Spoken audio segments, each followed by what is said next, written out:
Wait till the next generation. Wait till the next generation. Wait till the next generation. That's what they've been saying, you Wait till the see. next generation. There you'll find your identity. Wait till the next generation. We're gonna be ready to take a Wait till stand the next generation. and take control of the life that's in your hands. All along the road, freedom and democracy, gaining moral strength, wisdom and stability. There's gonna be a victory for the common man, a vast awakening all across the land, all across the land. Wait till the next generation. Apathy's gonna be hard to Wait till the find. next generation. We're gonna select the things that go into our Wait mind. till the next generation. We're gonna shape our own Wait destiny till the next generation. and alter the face of history. All along the road, freedom and democracy, gaining moral strength, wisdom and stability. There's gonna be a victory for the common man, a vast awakening all across the land.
The night where he's in Judah asleep. I wonder who will wake him, bring him to his feet. Speak now or forever hold your peace. There's a night where he's in Judah asleep. I wonder who will wake him.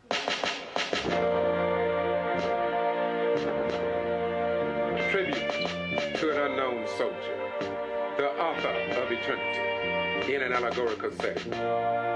For conspicuous gallantry and intrepidity in action, at the risk of his own life, above and beyond the normal call of duty, somewhere in the Middle East, near a place called Calvary, a soldier stepped out on the battlefield of time, traveling from time into eternity, fighting with the sword called justice. At his birth, insurgents were sent out to seek the unknown and were met by wise men who had been thoroughly trained in all manner of military maneuvers, such as espionage, sabotage, and subversion, thereby being able to break every code of the enemy and maintain the secrecy of the mission. These wise men later G.B.R operated under a shadow commander, known at the time as a little child, whose mission was codenamed Everlasting Life. On the battlefield of time, he worked his way through the ranks, say 42 generations, but was falsely accused and abused by the enemy. But because of his importunity, he continued to fight with the sword of justice. He told the commanding officer of the enemy forces how his life and that of his comrades could be saved. But they laughed at his sword and said, "We have power to kill and that live." He allowed the enemy to carry him away captive, but he kept faith in his fellow comrades. Though captured and laughed to scorn, he never relinquished his weapons. When he arrived at the spot called the Place of Skulls, he stood bravely though surrounded by the enemy and thought of the training he had received from his commanding officer, and he was not afraid. The enemy placed him on a platform and took his garments, which consisted of a royal robe given him by his commanding officer. By mere strength, bravery, and some unknown ghost to some, he withstood the pain of nails being driven into his flesh. He was looked down on as a soldier, accused of being a devil and degraded as a man. Yet he never deserted nor surrendered to the enemy. As he was suffering and dying, he yelled out to his father, "Forgive them." Then he bowed his head and gave up the ghost and said, "It is finished." The man in charge of the execution wrote a title above his head in 3 different languages: Hebrew, Greek, and Latin, which may have been classified at the time, but has since been downgraded for everyone that will accept it. This great soldier was rejected, tortured, betrayed, lied on, brought to trial without a hearing, and sentenced to death for a crime he did not commit. Willingly, he gave his life for the wrongs of the world, which was above and beyond the normal call of duty. But he never received a Medal of Honor.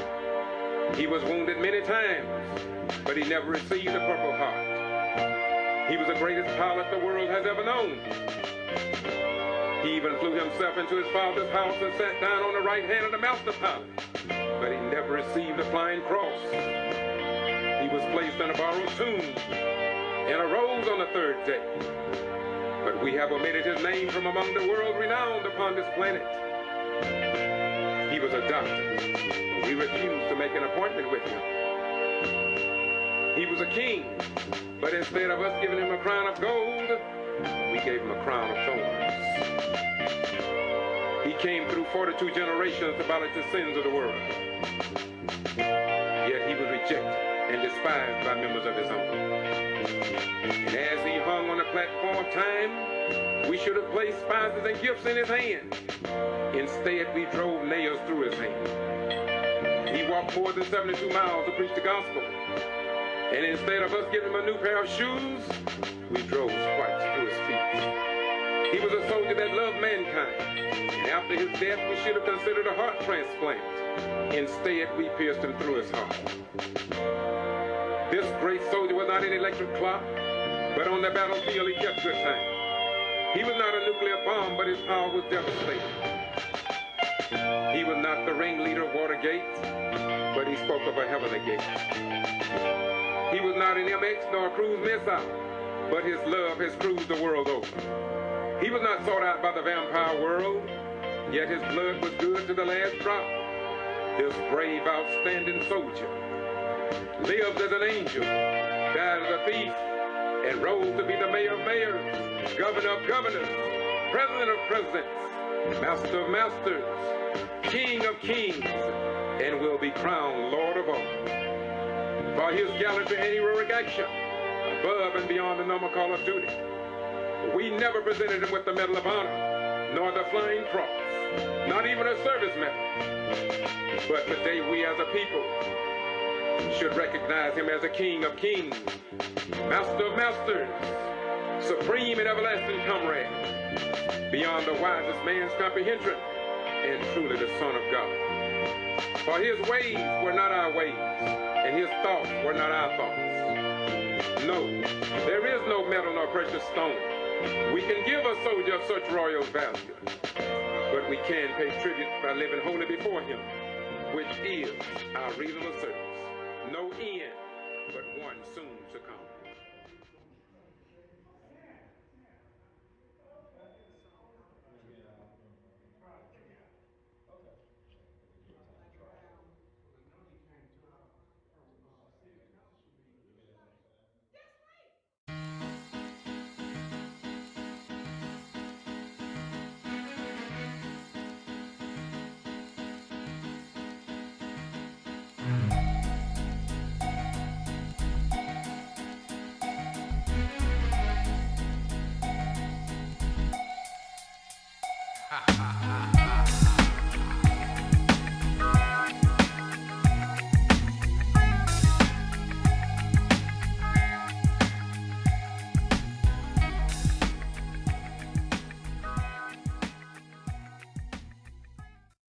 Romans 8:7 says, because the carnal mind is enmity against God, for it is not subject to the law of God, neither indeed can be. To God be the glory.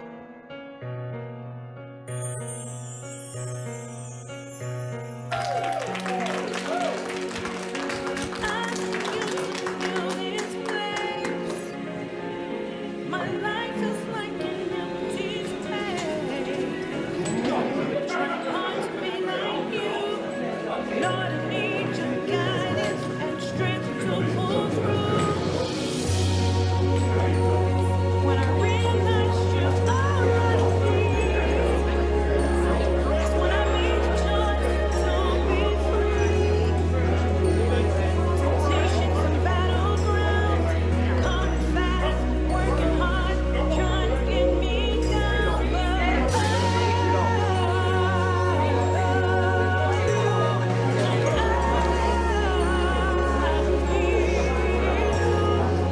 God, you're my friend. Road to get there. If they ask who I choose, Lord, I choose you. This is the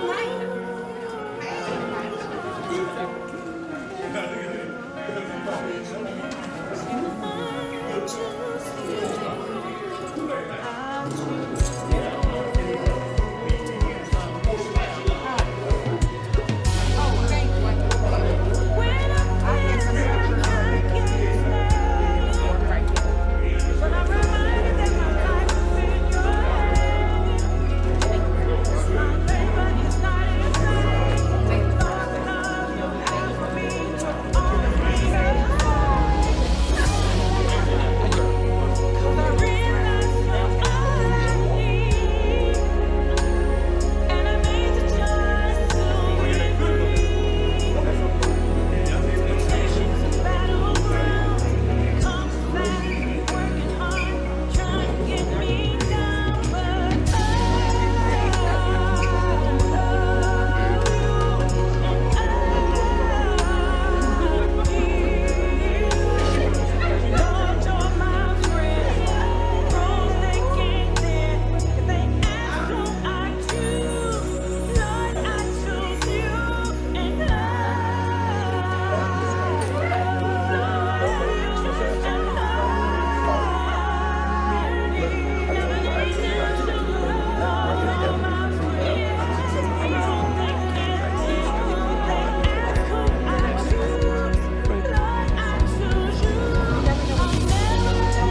forever hold your peace. There's a line where he's in Judah sleep. I wonder who will wake him, bring him to his feet. Speak now or forever hold your peace.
A line where he's in Judah asleep.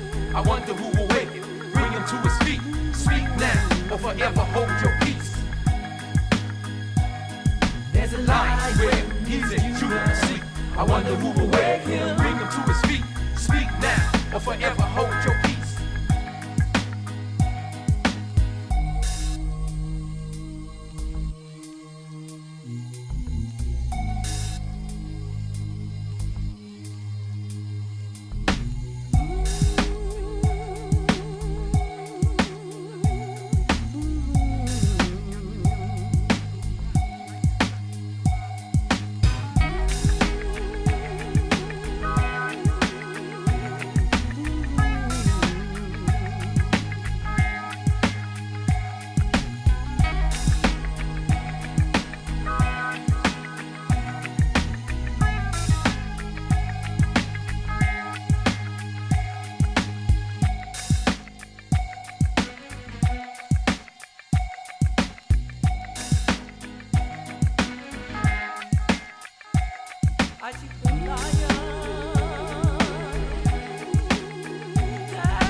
Bethel Cemetery, 30 miles south of Valdosta, Georgia.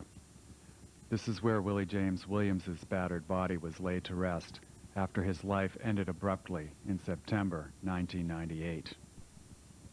Hi, I was just wondering if maybe you can tell me who Willie James Williams was. I'm not sure who that is. Okay, you have a nice day. I wanted to ask you if maybe you can tell me who Willie James Williams was. know who Willie James Williams is? Okay, thank you. Was he the gentleman that was beat up in the jail or died in the jail? Yeah, thank you. James was well thought. A lot of people liked him. He was a clown, you know. I mean, he just kept you laughing all the time. And everybody liked the James. You know, people couldn't believe it when they heard that he was dead, you know. He was just a nice, outstanding person. He didn't bother nobody. He didn't. What harm he did it to himself because he was drank. But for us and bothering anybody, picking the fact, he didn't do that. He was just a nice person. And if he could help you, he would help you any way he could. Well,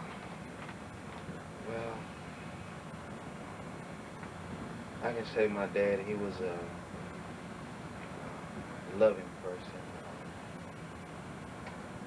He loved to see somebody happy, you know. He was, no matter what type of person my dad was. You should have treated him like a human being. I hate that it had to be my dad to be the example of change here in Valdosta. I said that there are 3 unassailable facts in this case. He was okay, he was arrested and beaten, and he's dead. Who was Willie James Williams? That's a question that provokes heated discussion among many of the people of his hometown of Valdosta, Georgia. Valdosta is the county seat for Lowndes County. The reason that such a simple question fails to elicit a simple answer is that in death, Willie James Williams has become a symbol, and as is often the case with symbols, this one-time, middle-aged African-American man now represents different things to different people. For some, he is a martyr, a victim of official misconduct and police brutality, a symbol of blatant racism and a treacherous criminal justice system.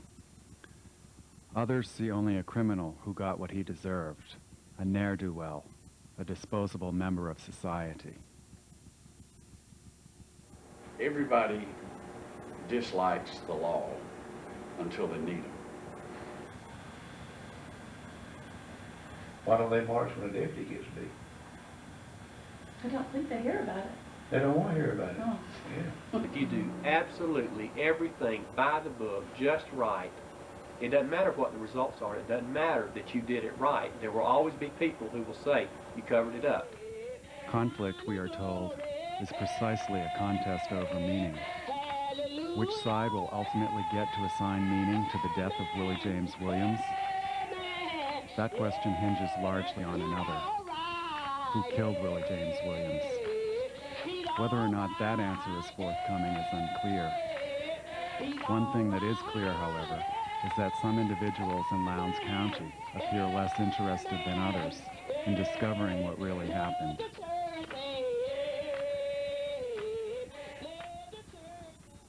Valdosta is a small city of 41,390 people. The population is roughly 2/3 white and 1/3 black. The region is largely rural. 48% of Lowndes County, in fact, is classified as rural. Per capita income for whites is $35,200. For blacks, it is half of that, or $18,600. Despite decades of official racial integration, signs of economic progress among African Americans in this part of Georgia are few and far between. In fact, 38% of the county's African Americans live below the poverty line. David Williams is a professor of United States history at Valdosta State University. But in terms of economic progress for African Americans, it's just not there. A lot of people refer to this as the era of affirmative action. In fact, at best, it's the era of tokenism. Conversations with people from various walks of life in town corroborate Dr. Williams's view.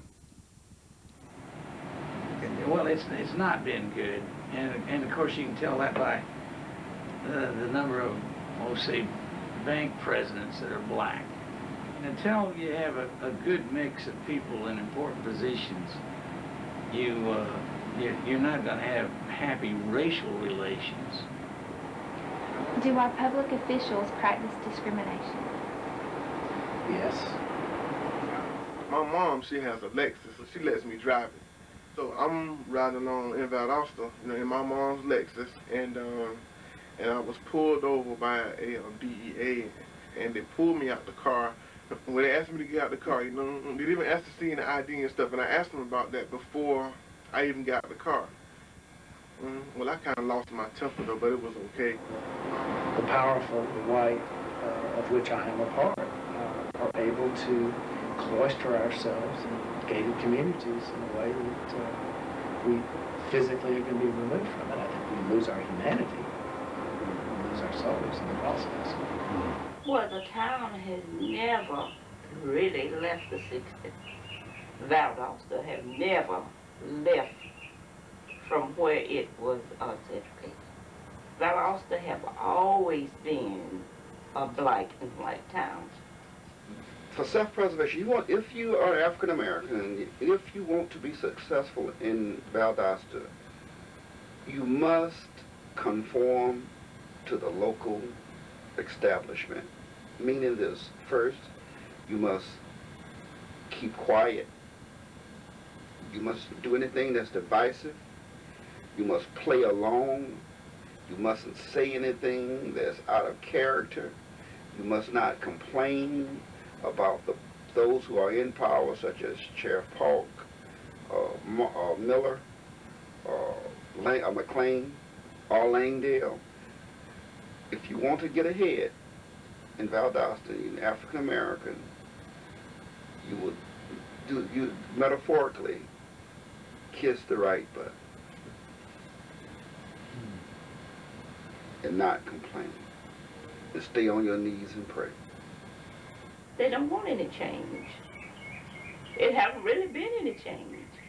You do what you do over there and don't bother nobody or don't make no fuss, and it's all right.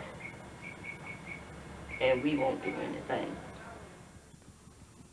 Nothing better symbolizes the rift in Valdosta's race relations than the James Beck overpass. Built in 1981, ostensibly to eliminate traffic delays due to passing trains, it cut minority businesses off from Valdosta's main commercial district. The number of customers to black-owned businesses declined. Many businesses experienced hard times, and many closed their doors. The impact of such foreclosures was felt not only by the proprietors, but also by their employees and their families, as well as nearby property owners who watched the value of their land and assets plummet.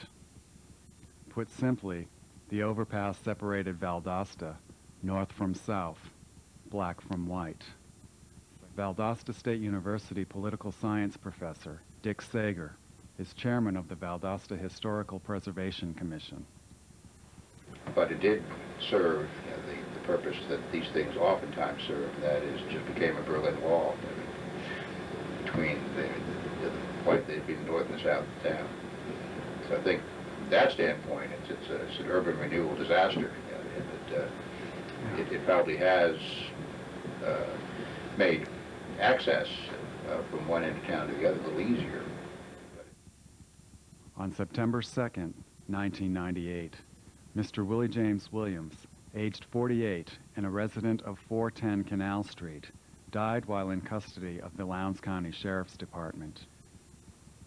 30 hours earlier, a car driven by Williams, his niece's car, had crossed the center line of Lee Street, and Williams was pulled over by Lowndes County Sheriff's Deputy Kevin Farmer. Deputy Farmer's call to dispatch revealed that Williams was driving without a valid driver's license. Pull the subject up on ABRs and see what you can find on it. That's the correct date of birth. I'm making a jam, local run. Slowly, hurry, get ready to go down. Don't. They say you ain't got no license, James. That your name? In addition, Williams was in violation of parole as a habitual traffic violator. A search of the car undertaken later turned up a loaded handgun and a loaded shotgun. It was never revealed to whom these guns were registered, nor is it known whether Williams knew the guns were even there.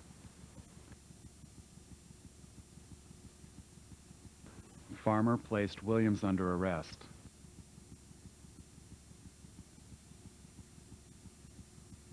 "30 hours later, Williams was dead. What went wrong?" Newspaper reports quoted Sheriff Ashley Polk as saying that Williams died as the result of injuries sustained in a fall. He also said that Williams had resisted arrest, necessitating the use of force. This seemed to placate Valdosta's white community, much of which resides on the north side of town.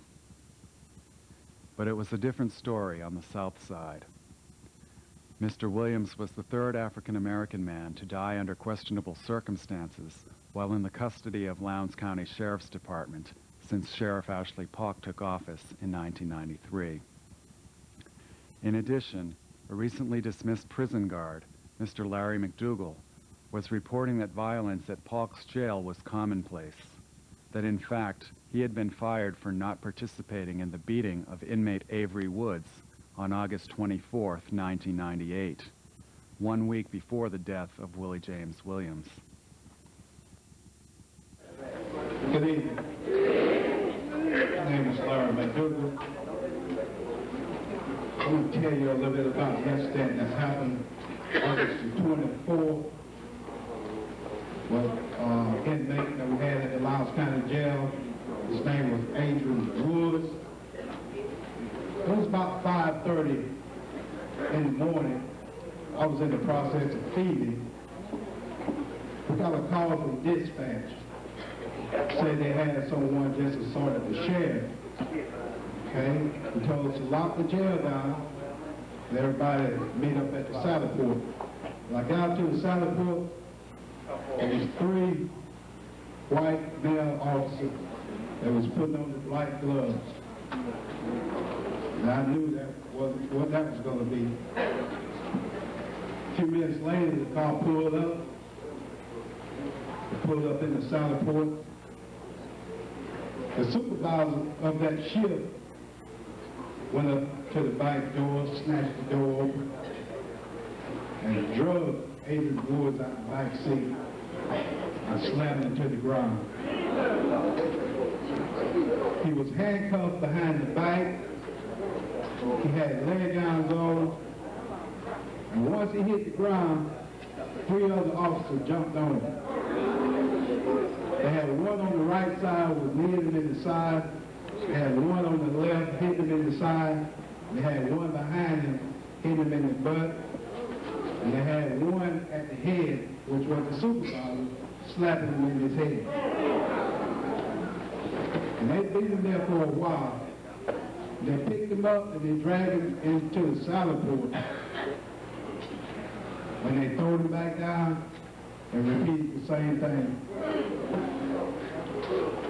And he said, at this time, Mr. Wood didn't resist. He didn't make no motion to fight back or anything. He was handcuffed from behind. He said, well, let me take these handcuffs off and see, do we have any more fighting left in him? He wasn't fighting in the beginning. So they took the handcuffs off him, they slammed him up against the wall. He was on the wall like a fly, spread eagles. Supervisor, he was the sergeant, supervisor of the ship. He reached from behind, grabbed his private area, and went and pulled it and twisted it. And when he turned loose, Mr. Woods said a cuss word. Supervisor of the ship returned, grabbed his groin area again, and went to pull it and twist it. And he said, take him down to the hole. So they grabbed him up, had his arm back in the upward position, like his shoulder blade was about to touch, had his arm bent back so far. So as they were taking him down the hallway, they had 2 metal gates, and we have a glass door. They got about 2 or 3 feet from that glass door. They took off running, and Mr. Woods' head hit that glass head on. glass shattered, the whole glass shattered. He fell out. I said, oh, Lord. I thought the man was dead. Sheriff Polk refuted McDougal's charge. When Avery Woods came into the jail, Avery Woods cracked 3 of my ribs early that morning. He assaulted me. Avery Woods came into the jail escorted by a black sergeant. Avery Woods is a black man. Avery Woods came in and wound up assaulting John Dixon. Larry McDougal stood there and failed to assist. He's a sworn peace officer. If John Dixon was beating Avery Woods, he violated his oath of office by not helping him. If Avery Woods was beating John Dixon, he violated by not assisting that officer. And then it went on your street talk, your Lake Park Post, all these reliable sources that y'all have gotten. Went on to say that Avery Woods was taken down the hall and his head rammed through a glass. You heard that? Okay. Avery Woods had about as much hair as I've got. Now, if you can ram my head through that glass and not get a scratch on me, that's a pretty neat trick. Avery Woods did run down the hall, broke loose from him, and he did break the glass with his elbow. A jail booking tape was produced, but all of the action takes place out of camera range.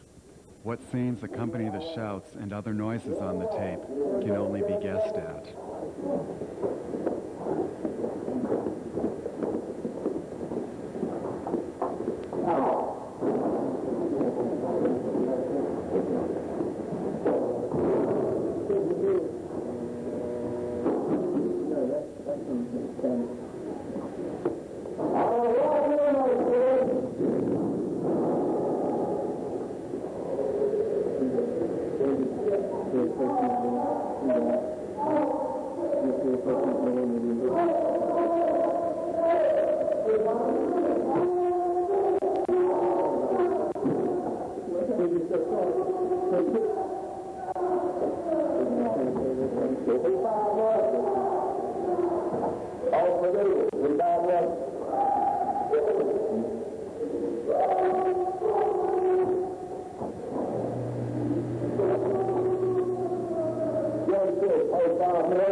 Sheriff Polk also steadfastly denied that wrongdoing had occurred in the other cases, and he categorically rejected the accusation that justice was dispensed arbitrarily in Lowndes County.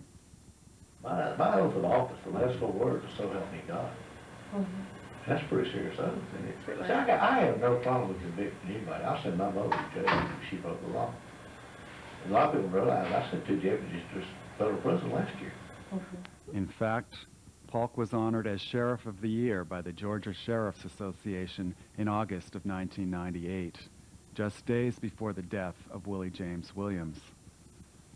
According to press reports, he was cited for his charitable contributions to the Georgia Sheriff's Boys Ranch and for his department's drug interdiction program, which had generated 97% of his office's budget the preceding year by way of revenue from drug seizures.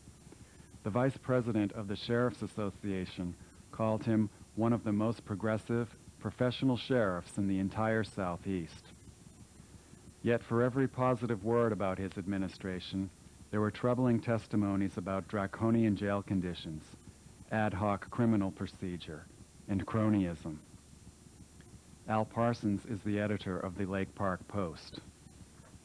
That is really a hellhole. And they have what they call an X team. They're kind of a goon squad that goes around and they call it Peter rolling. They just beat the hell out of people. And they do it because they're, one, recalcitrant and noisy, or because they're told to. Either by like Leroy Smith or perhaps Kenneth Cooper, certainly. We've got to throw the sheriff in there too. Linda Lewis is a former prisoner of the Lowndes County Jail who, by her own admission, was in and out of jail during one 4-year period. They made a believer out of me. I'm a believer. I do not want to go back. I'd rather die and go to hell or die and go to heaven. But I do not want to go back in that place. And it's freezing in there. That's the only place that's cold in the county. Medical? That's right. You could be up there with pneumonia. It's still going to be freezing up there. You can ask for cover. You is not going to get it. They'll tell you make do with what you got. Breakfast time, you get some more watered down ass grits. Lunchtime, you get 2 damn sandwiches, which they're going to stand to the damn door and throw them through the rails to you. If you catch them, you catch them. If you don't, you just got to pick it up and eat it if you want it. Usually the guard, they come and get you for medical. This is the way she come and get you. Y'all bitches better get up if you got to go to medical. I ain't waiting around here all damn day long on y'all motherfuckers. If you wasn't in here, you wouldn't have to do all this shit. And I'll be elsewhere. I could do whatever the fuck I want to do. Y'all bitches better come on. That's where they come and get you. When I first went in booking one time, it was this girl, Officer Sherman, might I add. She kicked the shit out of me. And the reason why she kicked me, because I went to the door and asked for a spoon. There was an old lady in there. And she said, honey, she said, why did you kick her? She said, you're not supposed to put your feet on nobody. She said, that lady's not an animal. If an inmate has a complaint, we have grievance forms that are numbered. So, you know, we can check the numbers, you know, make sure somebody doesn't destroy them. If an inmate makes a complaint on somebody, you can't destroy it. So, I mean, they have access to that. They give you a grievance form for an officer. You don't hear nothing. You don't hear nothing. I talked to Captain Cooper about Officer Sermon kicking me. He wrote it down on a piece of paper. I have heard nothing else. Ain't no win. Whatever they They'll beat you up, they'll beat you up, ass. and won't let you get visitation, they'll tell your people you sick. As far as sanitary napkins and all that, y'all need pads? Yeah, we need pads. They throw them to you. Just like the food. You line up in a circle, one guard stand. If you catch it, you catch it. If you hit the floor, you hit the floor. What kind of like disposal they have for that? What is ain't it no like? damn disposal. You see how I look? When you get through with it, you whatever. There ain't no damn disposal. Good question. Because at one point, there wasn't nowhere to dispose of them napkins. And somebody flushed, it was flushing theirs. The whole side, 5, 6, 7, 8. All those cells over flooded. They had sanitary napkins floating around this high off the floor with water, shit, piss, urine, throw up, everything. They had it. Do you know they fed us in that shit? We had to eat around that shit. I'm talking about the shit you made yesterday floating around in your damn face. They wanted us to pick this shit up out of this water so they could drain it. They wanted us to pick this shit up with buckets. And I refused it. But there's something need to be done. Somebody need to get in there and talk to some people in there so they can do something about that call. They need to get somebody that's In over there. Captain Cooper and over Ashley Paul into that jail. It bears mentioning that the Lowndes County Jail is not meant to house hardened criminals. Again, editor Al Parsons. People are in there mainly in there for misdemeanors. They're not, most of these people are not bank robbers, murderers, and so on. And most of them will be bonded out. And the ones that aren't bonded out are in there because they're poor. And they have to await trial sometimes a year before they are tried.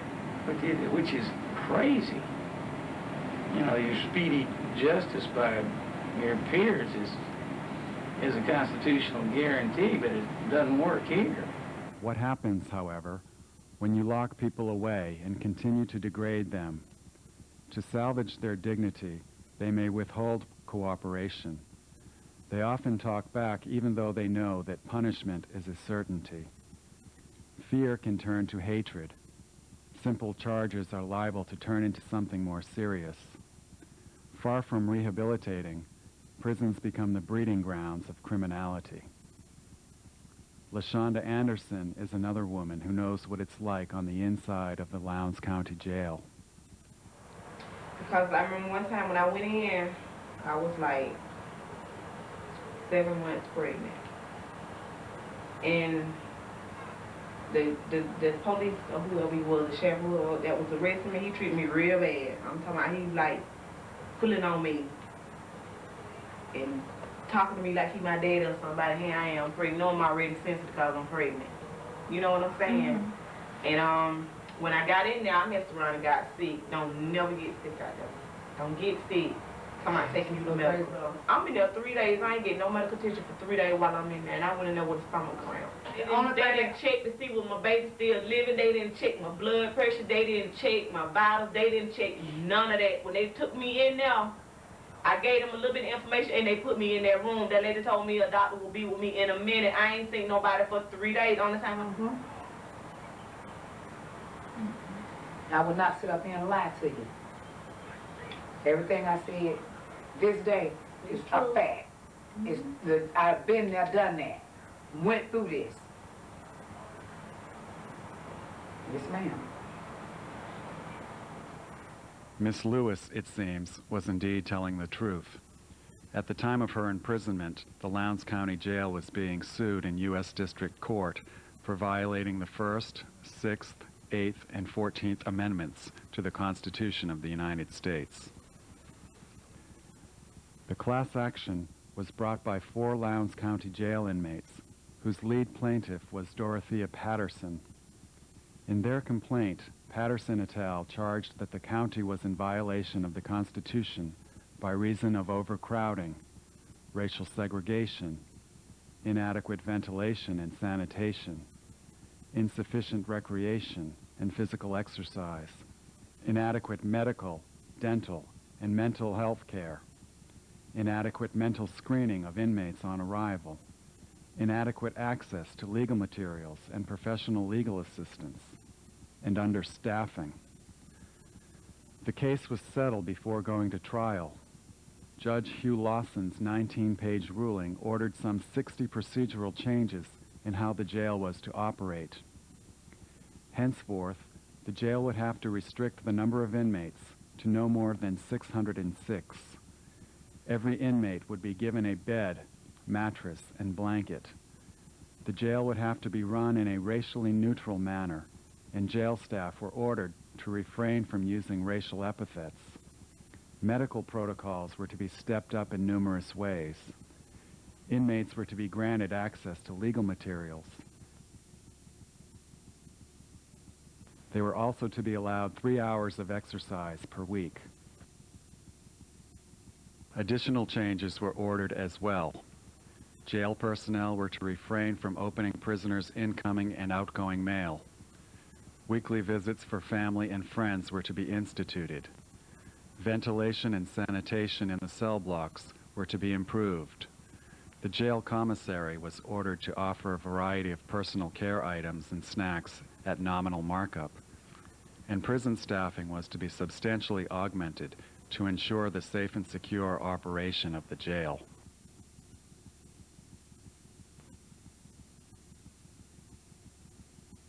By September of 1998, appalling tales of the county jail had become legion. So when Valdosta's African-American citizens awoke on September 4th to see this photograph of Willie James Williams on the front page of the local newspaper, there was outrage in the black community. Community leaders quickly organized a protest, and on Saturday, September 19th, 1998, approximately 1,500 people, mostly African American, assembled on South Lee Street, the site of Willie James Williams's arrest, for a peaceful march to the Lowndes County Jail. At public demonstrations like this one, and at church gatherings, speaker after speaker demanded the resignation of Sheriff Ashley Polk. It was a moment of daring and unity, truly a heady time. Many people wanted to be on the podium. Even the politicians were eager to get involved. This morning when I picked up the paper and looked at the front page, the first thing I saw was my sister, Elsie Napier. And there was something really moving about the shirt that she had on because it said, "Pride is back."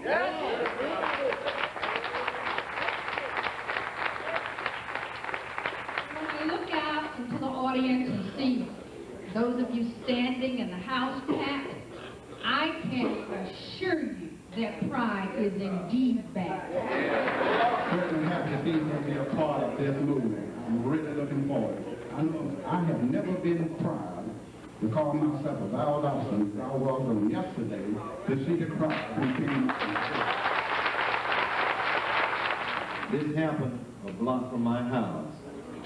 It could have been my child, it could have been your child that witnessed it. I could have been the Williams, it could have been my brother, it could have been you, your brother, your sister, and anyone else. That's right. We want justice. Thank you.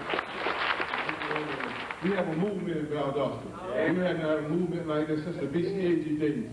And we're going to clean up the jailhouse, the city hall, the county.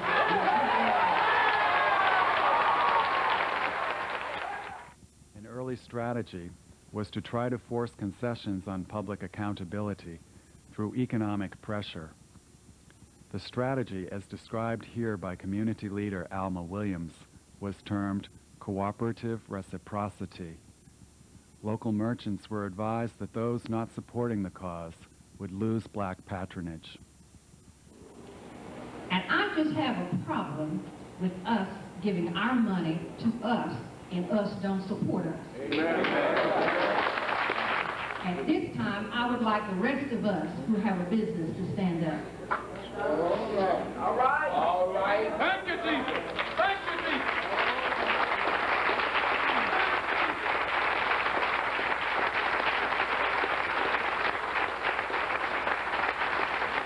That tomorrow when we go shopping, remember the names of the people who are here supporting us. Amen. And freedom comes with economics. It goes hand in hand. Until we start managing our economics, we'll never be free. So those people who stood up, you need to support. When you learn the truth about economics, you will be free from economic exploitation. You will trust your own business people. You will patronize them, but we will also insist that they tell us the truth. We will insist that they do quality work. We're going to support people who support this movement. We are going to support people that support this movement. We are going to support people that support us. Money that is spent by us must come back to us through increased employment of us. Then we're going to meet with the movers and shakers, the business community. All right. And if they can't get him out, they ain't going to get us in.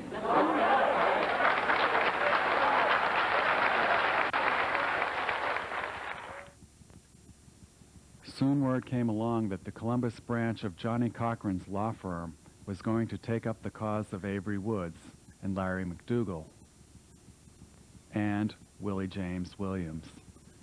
The firm would be represented by attorney Joe Wiley.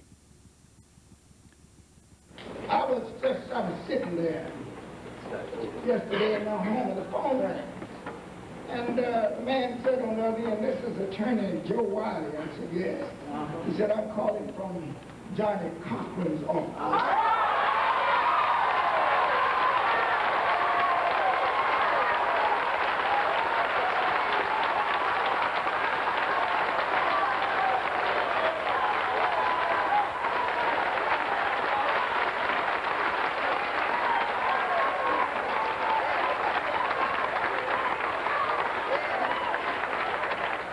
tell you, I feel something about being here in Valdosta tonight.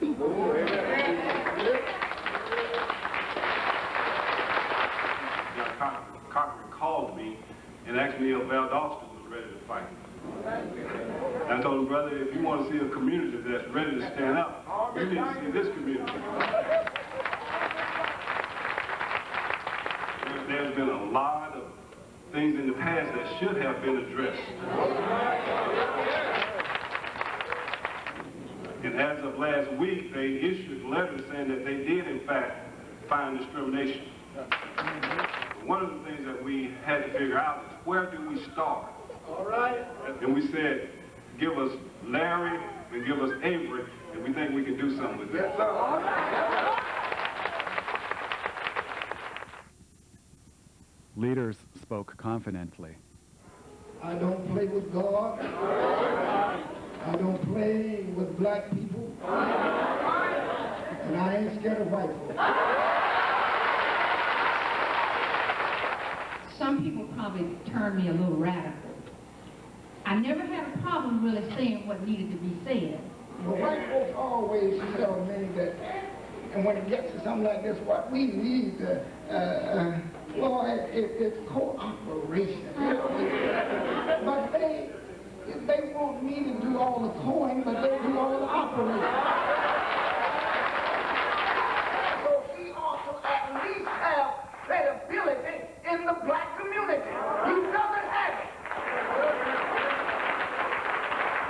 And since he doesn't have it, Ashton Paul has to go. Ashton Paul has to go. Ashton Paul has to go. Ashton Paul has to go. Ashton Paul has to go. Ashton Paul has to go. Ashton Paul has to go. Ashton Paul. And the crowd loved it. Sheriff Polk, meanwhile, continued to insist that nothing untoward had occurred. He chided the black community for wanting it both ways. Enforcement? Do they want us to quit enforcing the law? I mean, just because things like this happen. Same people always want the dope off the street. Alma Williams lives in that area where this happened. She's always been a big complaint about enforcing the law and getting the dope and the drunks. Reflecting on the case some months later, Lowndes County District Attorney David Miller echoed Polk's frustration. If you're a politician, whether you're an elected sheriff of one of Georgia's 159 counties, or whether you're a police chief who is answerable to a city council who's elected by voters, if you've got people in your community who are screaming to you about the drug dealing that's going out openly in the streets in their neighborhood, you're going to respond to those people first. And I don't see anything wrong with that. If you've got limited resources, and when they call and say, you know, y'all do something about these things, there you only got so many police officers, you only got so much court time. You've got to allocate your resources to where you can get the biggest bang for your buck. Through the uproar, Sheriff Polk's office was sticking to Deputy Kevin Farmer's version of events, that Williams struggled and kicked, and in so doing fell to the pavement. Upon getting up, he continued to resist, whereupon Farmer said that he placed Williams on the ground and waited for backup. If I felt like it was one out of evidence saying that man was beat, you know, and I had something to go on, then a lot easier for me to take Kevin and convict him or fire him or something, you know, and I would have him marching. Right. You've got to stand by a man if you think he's right until he's proven wrong. What you are viewing now is video taken by the camera in Deputy Farmer's vehicle. It shows Farmer handcuffing Williams. Hold on. Put your arm back here. Note that Williams neither struggles nor kicks. He does not resist, nor, however, does he cooperate. Get the city and route to me down here. The car's sitting there running. Get me another unit down here. Get in the car.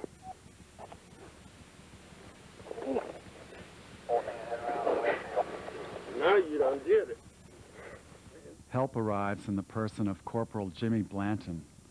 The footage now being shown was captured by the camera in his vehicle. As Blanton approaches, you can see Farmer leading Williams to his car.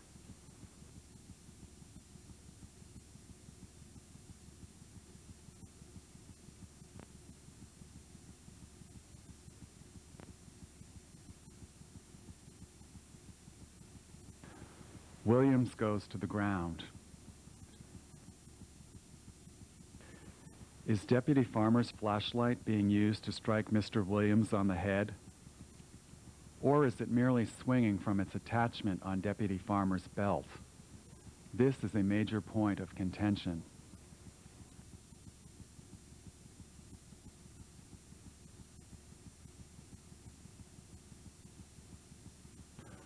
One side insists that Williams was bludgeoned, that there were oval wounds on his skull consistent with the shape of a flashlight. The other side rejects that contention, saying that Deputy Farmer's flashlight never left his belt. The tape does not show him beating, and nor do the 3 eyewitnesses. Nobody wants to talk about eyewitnesses. This is not entirely accurate. For one thing, there were more than 3 eyewitnesses that night. For another, 3 of them subsequently testified that they witnessed excessive and unnecessary force. In fact, at least 7 people witnessed at least some of the events that transpired between Deputy Farmer and Willie James Williams. For unknown reasons, only 4 were asked to testify at the coroner's inquest. The first, Mr. Jeremiah Allen, was actually in the car with Williams that night. Oddly, however, he testified that he did not know what took place between Deputy Farmer and Mr. Williams. "I don't know," he said. "I didn't see. I don't know." Friends would later say that Allen was fearful of testifying. He would not speak to us. Jeremiah with him, but Jeremiah scared as hell. Is he the guy that was in the car with him? Yeah, Jeremiah. The second eyewitness, Dr. Joyce, testified that she saw Officer Farmer slam Williams to the ground. Officer Farmer put his leg out and very aggressively and violently flipped Mr. Williams on the pavement. And that afterward, she observed between a pint and a quart of blood on the spot. Eyewitnesses Kelvin Reed and Jimmy Denson gave similar testimony. Reed: "I saw a man getting arrested by the police. He was already in handcuffs. I seen the cop take him in the back of the car and slam him to the pavement. He wasn't fighting back or anything. Another police car was coming up, and the cop took his foot and put it behind the guy and slammed him down again the second time." Jimmy Denson had been sitting on his porch that night. He watched Farmer stop Williams and put handcuffs on him. He heard Williams refuse to get into the squad car. Get in the car.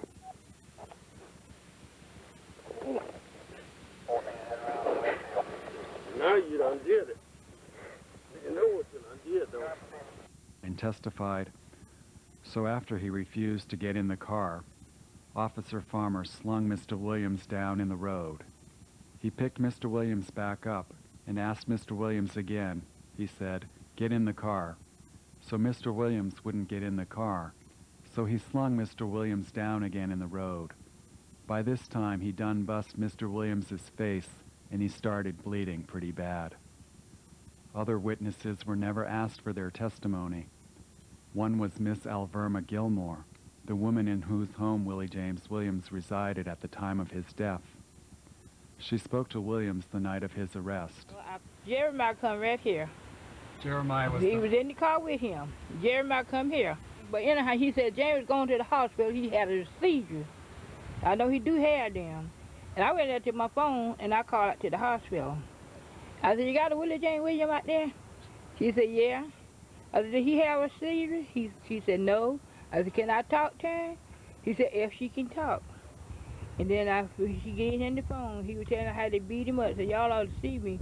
But my lip got tore off. They hit me in the head with a flashlight.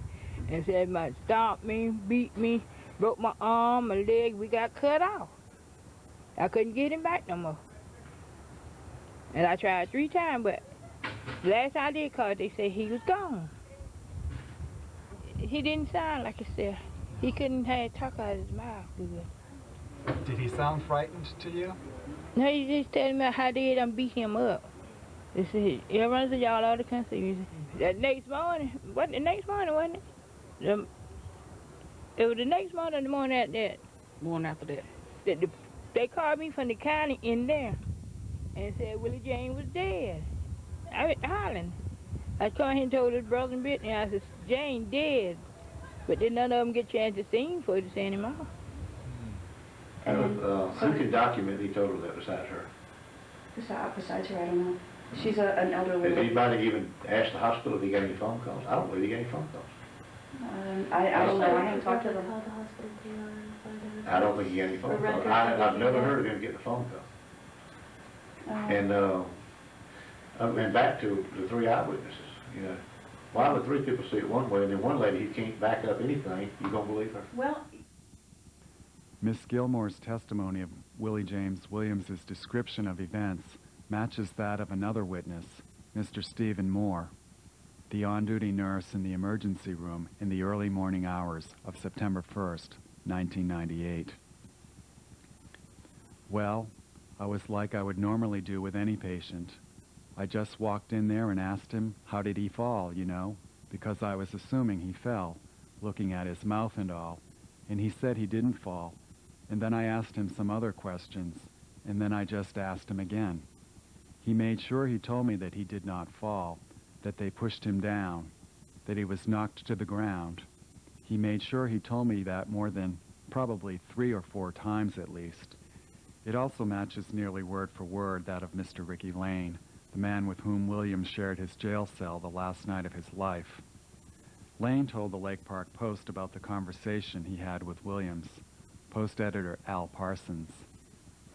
That on September the 3rd, I talked to this guy. He just got out of jail. He had talked to Willie in the jail before he died. Now here it is. Man dies in Lowndes County Jail after a beating. This is September the 4th, 1998.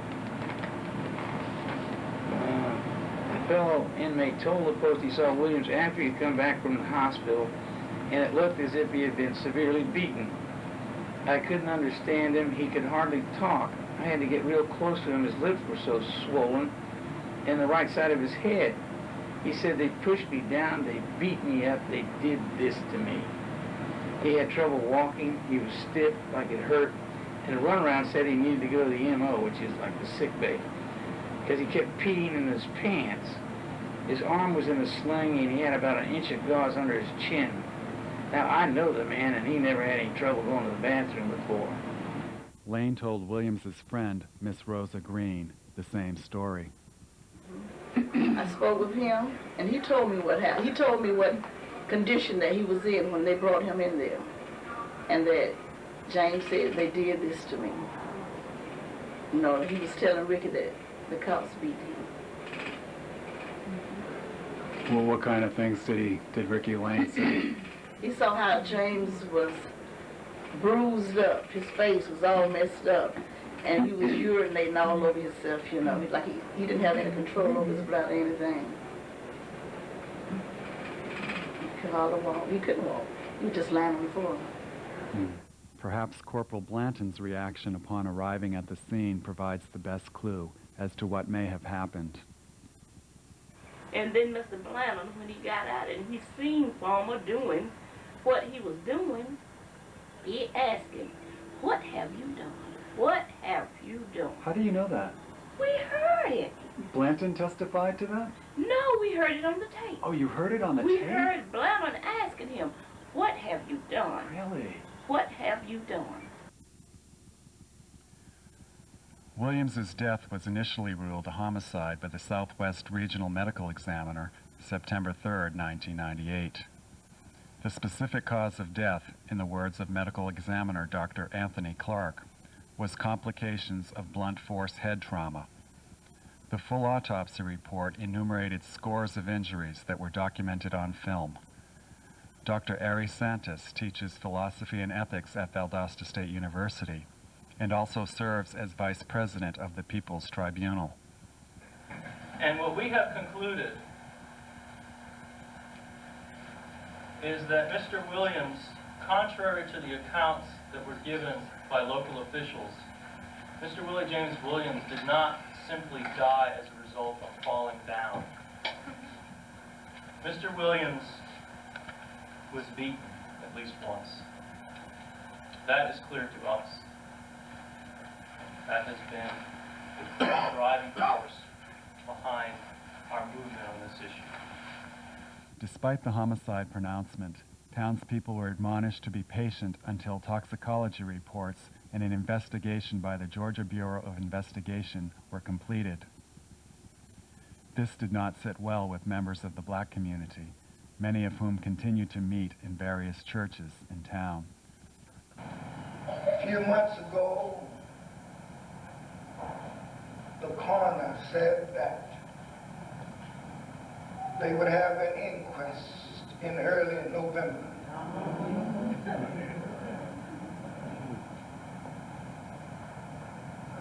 I picked up the paper on Saturday morning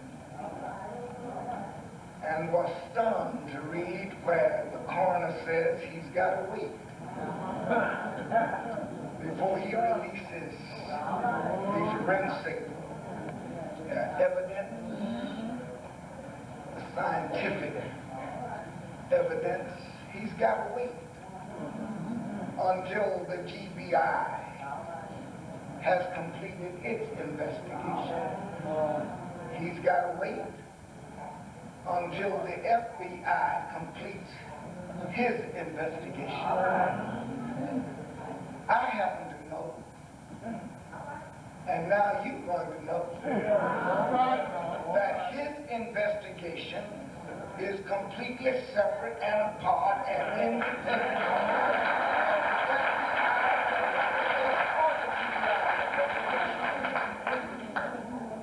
They're playing games with us. But you tell them for Floyd Rose that we ain't playing.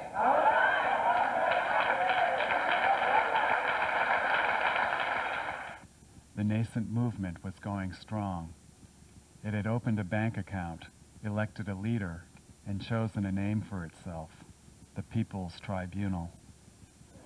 So what we're going to do today is make a nomination, accept nominations from the floor for our leader. And I'm going to start it off since I have the mic. And I'm going to nominate Brother Rhodes.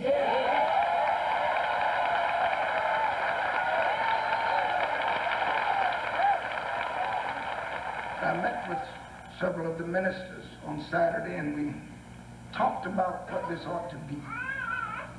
And so it's going to be the People's Tribunal. The movement will belong to the people. It's going to be of the people. It's going to be by the people. It's going to be for the people, not for the people.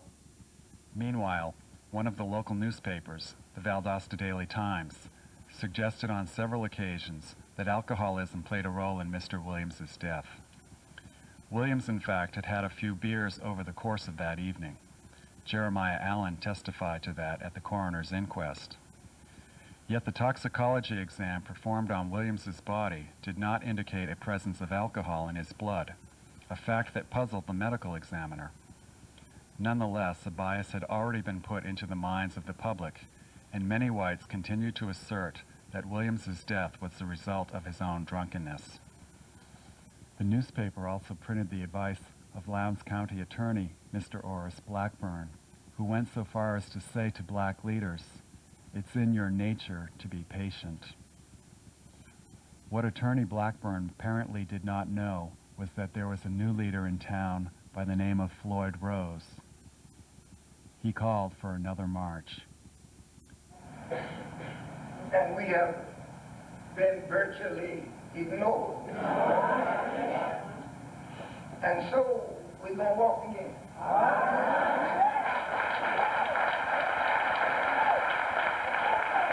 Reverend Rose was no stranger to the civil rights struggle. He told the story of traveling on a bus when he was a boy. I was 11 years old, and the Simpson Street Church of Christ in Atlanta chartered a bus to Inslee, Alabama. Inslee is a suburb of Birmingham. And I was sitting next to an 82-year-old woman. This was in 1949 or 50. And as the bus rounded a curve and about to cross the Alabama line, she leaned over and said to me, "Son, I need to use the restroom." At that time, there were no restrooms on the buses. So I jumped out of my little seat and danced down the aisle and said to the white bus driver, there were no black bus drivers at that time, it was Greyhound or Trailways, and I said to the bus driver, there's an old lady in the back who needs to use the restroom. So he stopped at the next service station on the right side of the road, and I thought he was going to get out and make the arrangements. He did not. So I jumped off the bus and went across the street to the service station, and there were 4 white men sitting at a card table playing cards in the middle of the old service station. And I knocked on the door and at the same time opened it. And one of them was a big guy who looked like he may have weighed 300 pounds. He had a cigar hanging out the right side of his mouth. And I said, "Excuse me, there's an old woman on the bus who needs to use the restroom." And he slowly took the cigar out of his mouth, laid it on the card table and looked at me and said, "We ain't got no nigger restrooms." I said, "But she's an old lady." And he just pushed back from that table, got up, walked around, opened the door and put his big fat hand in the pit of my stomach and gave me one shove. And I landed against the gas pump, slid down, just ruined my little blue serge suit my mother had bought me for the trip. Grit, grime, dirt, and oil in it. And then I turned and I looked in the direction of that bus, and I saw 40 people staring out of their windows, their eyes frozen with fear. They said absolutely nothing. I got up. My body was hurt, but more importantly, my feelings were hurt. I got on the bus. Nobody said anything. And I sat down beside the lady only to hear her say that she had sewn her clothes. That's when I decided that I did not want to be like him, and I didn't want to be like them. I didn't want to make people afraid of me, and I would never again be afraid of people who made people afraid of them.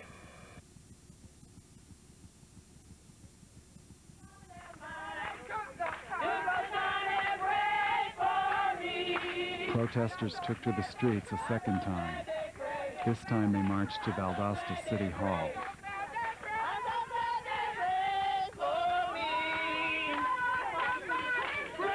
In the city of Lawrence County, I see a sheriff by the name of Ashley Polk. I hear the New Testament God saying, "Ashley Polk, don't play with me. Don't play with my children. Don't play with me."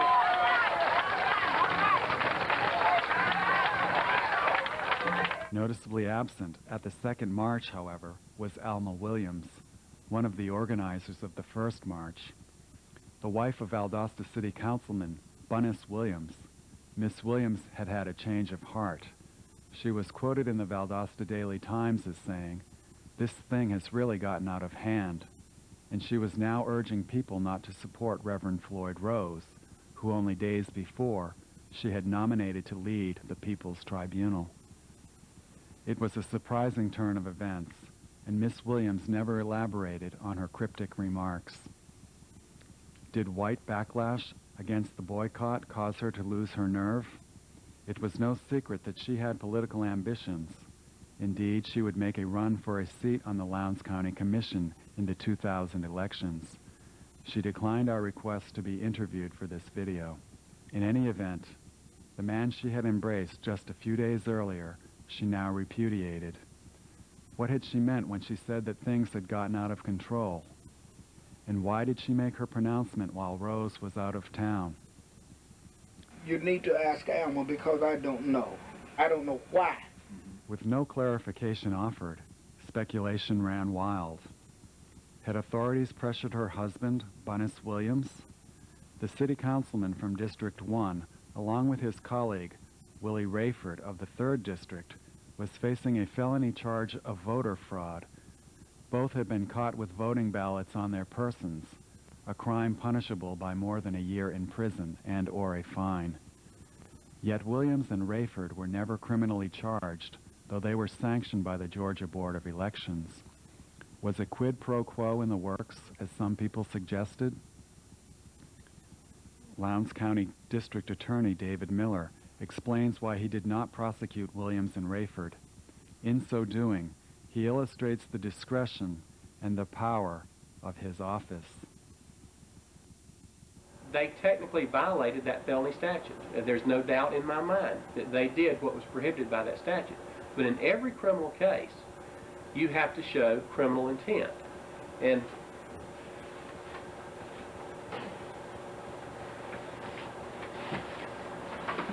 in that case, they said that they did not know that it was a prohibition for them to pick up absentee ballots from people in their neighborhood and drop them off at the post office. Technically, ignorance of the law was no excuse, okay? They testified both in the hearing in Atlanta and in their statements that they did not know that it was against the law, that they would not do it again, and they were sorry, and that they had admitted that they had done it. Now, they were punished at the state level, and they were given a fine, an administrative fine. I don't remember how much it was. Seems like it was in the neighborhood of $500 or so. Both of them knew better, because it had been a pattern that had been practiced and caught out more or less. The reason I think they weren't prosecuted in the grand jury system was because David Miller needs that black vote if he's going to get reelected, and they represent a very big hunk of that black vote. Lowndes County is about between 35 and 38% black. It's a good hunk of the population. And what they're doing by not prosecuting black politicians is trying to ingratiate themselves with the black population. Certainly, Alma Williams is the wife of Bunnis Williams. So if you let one of them go, then you might find some dissent against Floyd Rose on the other hand, because Alma did bail out on Floyd Rose and said that he'd gone too far and was trying to say he was an extremist and so on, which is absolute nonsense. I would have absolutely no knowledge that there would be any connection. I certainly never had any conversation with Bunnis or Alma about that. What if she dropped out of that organization? I assume she has her own reasons why she did that, and you know, it could very well be philosophical differences as opposed to something related to her husband's investigation. Suddenly there were cracks in the movement. Most notably, black preachers lined up against Reverend Floyd Rose. Reverend Rose was expelled from the Church of Christ on charges of denominationalism. But here is the letter. Dear Brother Rose, you have been admonished on several occasions that your practice of inviting denominational preachers to read scripture, lead prayer, and preach in assemblies of the Church of Christ is contrary to sound doctrine and the traditions which we have received. We have no choice but to mark you and to withdraw fellowship from you. This action is effective immediately and will continue. The rumor mill got energized. Various conspiracy theories were put forth. One in particular had it that Valdosta was controlled by a good old boy network, which included, among others, the sheriff, a couple of judges, a few captains of industry, and the district attorney. Again, Valdosta State University historian David Williams. Well, I think the local power structure, like power structures everywhere, revolve around economics. Those who have the money seem to me at least to have a greater influence on local governing boards. The political powers in Valdosta or any community are tied to whatever the majority culture is. In Valdosta, the majority culture is a white culture. It is a privileged culture. It is a powerful culture. John Rosar is a longtime resident and frequent critic of Lowndes County politics. This is a family town. It's a company town. It's a good old boy town. And it doesn't take long for you to find out who it is that runs the town. Editor Al Parsons. And the way that works is this way. J. David Miller is the district attorney. He prosecutes the cases that are presented to him by the sheriff. Well, the sheriff doesn't want his department with a bigger black eye than it already has. So Miller, who is, according to another lawyer, deeply indebted to Paul, is literally becomes the defense attorney for the sheriff's department. You know, I'm certainly familiar with the source of what you're quoting, but that's the same type of newspaper who puts in their allegations from unnamed sources and unidentified former deputies, just as an example of the type of lies. Reporter Charles Moore of the Lake Park Post. Well, the network controls the resources. If Sheriff Polk arrests people, David Miller prosecutes them in Judge McLean's court. Judge McLean was brought into, as I said, was brought into the political arena by Billy Langdale back in the 60s. Sheriff Polk buys all of his cars for the sheriff's department from Langdale. So Langdale, Miller, and Polk are all part of the good old boy network. Lies. You know, if you want to talk about that newspaper for a moment, that newspaper likes to put in their paper regularly, I'm told, that the sheriff has loaned me $50,000. The sheriff has never loaned me 50 cents for a drink, much less $50,000. I'm not stupid enough to take a personal loan from somebody in the criminal justice system, much less a sheriff. That's just an outright lie. So here's a good example. We have the Chief Justice in the Superior Court system for this area is H. Arthur McLean. Now, I'm not knocking his judicial abilities, I'm just telling you how he got there.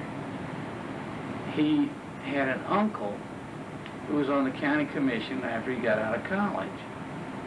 And another person, at that time the county commission had 3 people on it. 2 of those people, one was his uncle, another one was Billy Langdale. Well, when he got out of school, his uncle and Billy Langdale made him the county attorney, and then eventually he became county judge and Superior Court judge. Here's the interesting thing. Polk buys strictly from Langdale, like there's no other, Ford dealerships in America. Millions of dollars he buys from Langdale. Now, this debt that you're talking about, you mentioned a car. Is that all it is? I mean, David Miller must make enough money so that he can afford his own cars. I think he makes $80,000, but I think he makes enough money to buy a Toyota or 2. But this is, to me, is a conflict of interest. You don't give cars to people that might have to prosecute you. And if you might have to prosecute the sheriff, you don't accept the car from the sheriff. You don't accept his money, his largesse, or anything from him. I drive a 1993 Crown Vic with close to 90,000 miles on it. That vehicle was purchased by our office with proceeds from drug seizure assets. We are allocated 10% by the Superior Court judges of asset forfeitures. I bought a 1993 Crown Vic, which I drive all over the circuit. I also have a 1993 Crown Vic that I bought for my chief assistant who lives in Thomasville, who drives all over the circuit. The sheriff did donate to my office one 1995 Crown Vic that has about 150,000 miles on it. My senior assistant does drive that vehicle. The sheriff is handing out cars like they're bubblegum wrappers, and they're supposed to be going for law enforcement, and they're going to build a political dynasty. You're saying that the sheriff has never extended to you a loan? Absolutely not. And you're the first person who's ever come in and asked me that question. The person who likes to write this in his newspaper regularly has never called to ask about that. And because, well, I'll leave it to other people to decide why he's never called to ask about that. I like to use the analogy that they're all feeding at the trough, at the hog trough. They're all like pigs squirming to get at the trough. And they cannot get at the trough unless they are there. If they leave the trough to do something about the social issues, the real problems, then they can't get it in the slop. They're more interested in the slop and wallowing in the mud than they are helping people. That's what it's, and it's so difficult to fight because who is overseeing what's going on other than the district attorney and the sheriff in this area? No one. But I want you to know from a public servant standpoint, and I've been doing this since 1985, public servants generally are not paid comparably to what they could get if they went out in the private sector and just wanted to make money. And some of us do it because we believe in what we're doing and we believe we can make a difference. And it is, quite frankly, very offensive to me to be accused by people of being a racist. It still hurts when you come to work every day, and again, most of what I do is serving the black community. I don't think people really realize that.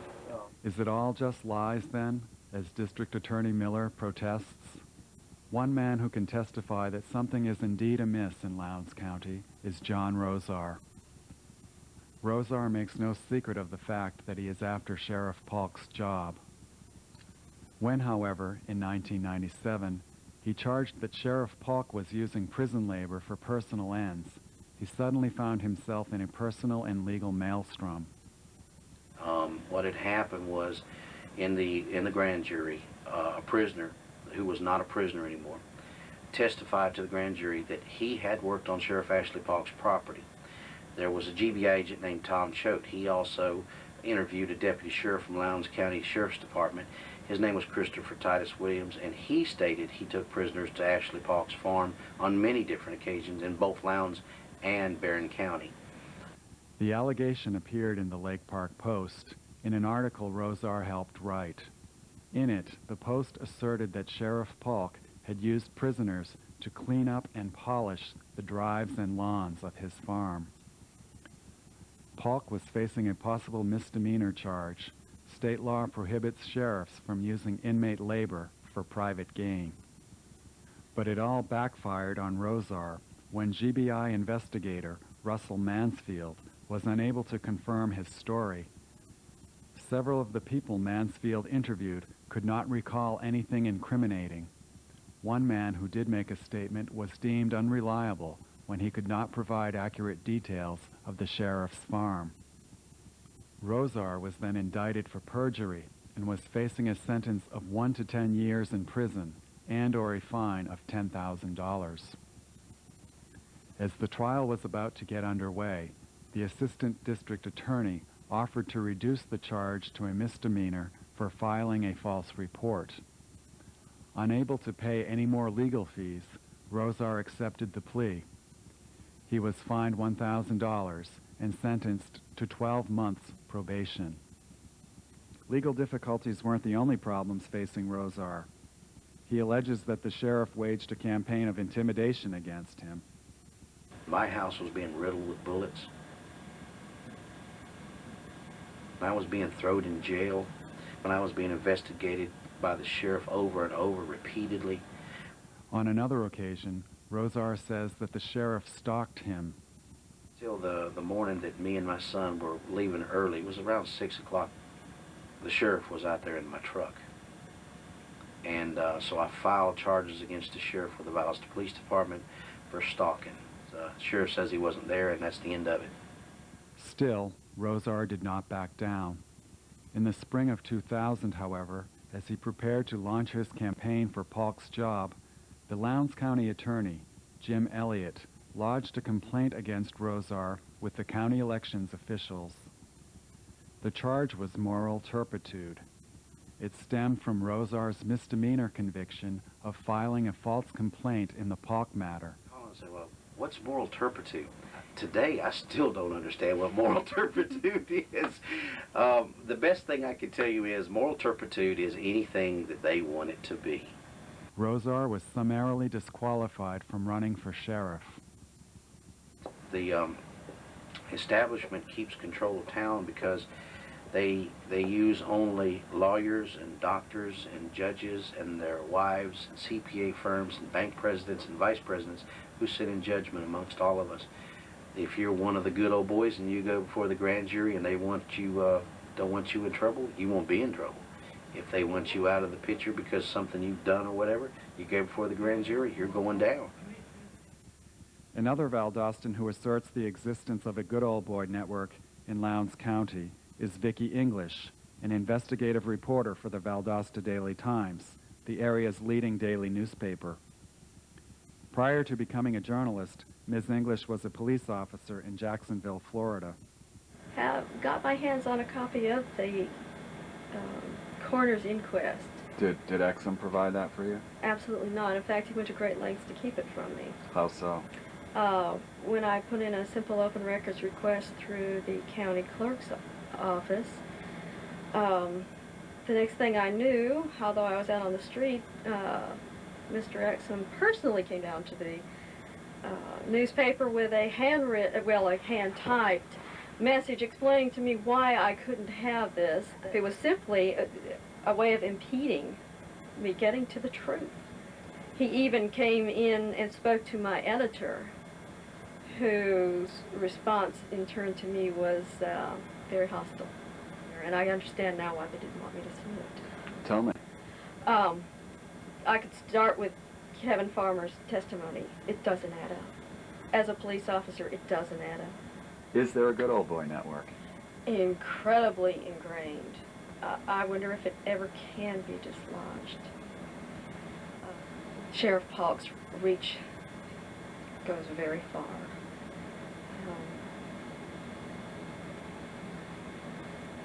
He's not a man you want to make mad in this county. And he's proven it to me. He has virtually shut down my access to information in this town in terms of investigative report. I believe the district attorney's office, the police department to a very large degree, the coroner without question.